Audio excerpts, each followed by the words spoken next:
Saya mohon bantuan hukum pada Pak Prabowo atau lawyer-lawyer yang masih punya hati nurani untuk membela orang-orang yang terdolimi tetapi tidak punya kemampuan untuk melawan seperti saya.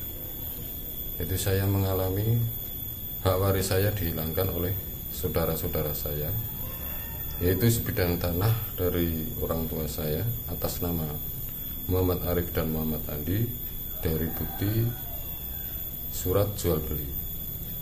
Padahal nama Muhammad Arif sendiri di keluarga orang tua kami tidak ada, dan Muhammad Andi adalah nama saya.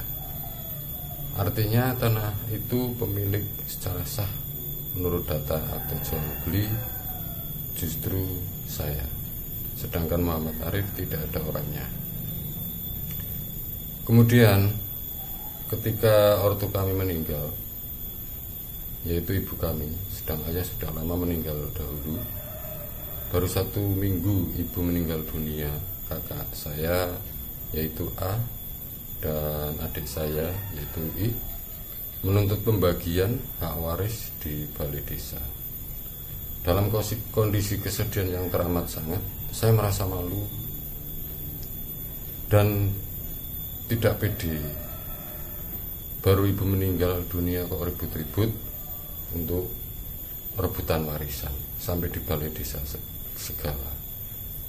Tapi karena mereka memaksa, akhirnya saya minta untuk dibagi 3 agar adik saya mendapat bagian, yaitu I karena belum mendapat bagian. Tetapi kakak saya tidak mau memberikan bagiannya karena tidak mau bagiannya berkurang.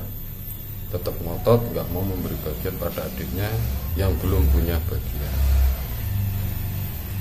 Padahal namanya di nota jual beli beda, yaitu Muhammad Arif, sedang dia adalah namanya Arifin.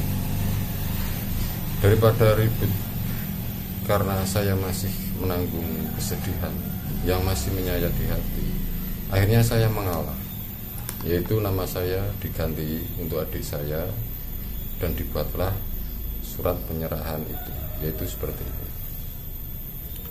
Tapi anehnya, setelah dapat bagian adik saya, justru sikapnya sudah berubah drastis, tak kenal sama saya sama sekali, bahkan cenderung meremehkan. Sungguh sikap orang yang tak tahu berterima kasih. Kemudian berdasarkan surat perjanjian itu, mereka membuat sertifikat lewat jasa notaris.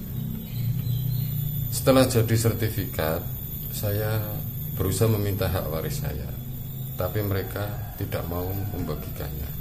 Bahkan saya berusaha minta bantuan dari pemerintah desa untuk rembuk, tapi malah kakak saya tidak mau datang. Sedang adik saya datang tapi tetap tak mau memberikan bagian kepada saya. Saat sekarang kondisi saya tidak punya rumah karena sudah dijual oleh kakak perempuan saya, dan tak bekerja, dan akhirnya menjadi musafir. Dan saat saya tidak berada di kampung itulah mereka membuat sertifikat tanpa sepengetahuan saya. Dengan kondisi seperti inilah saya harus berjuang untuk melawan kedoliman yang terjadi atas diri saya. Maka saya mohon bantuan hukum pada Pak Prabowo atau lawyer-lawyer yang masih punya hati nurani untuk menolong orang-orang yang terdolimi tapi tidak mampu seperti saya. Atau mungkin no viral no justice, kalau mau turun tangan silakan, saya menunggu bantuannya. Kemudian bagi saudara-saudara yang mau membantu dengan doa, saya ucapkan banyak-banyak terima kasih. Dan bagi saudara-saudaraku semua yang membantu dengan materi, saya doakan semoga mendapat balasan dari Allah Subhanahu wa Ta'ala, pahala yang berlipat ganda baik di dunia maupun di akhirat. Karena bantuan Anda sangat berarti bagi saya untuk melawan kedoliman yang terjadi atas diri saya. Dan saya ucapkan terima kasih.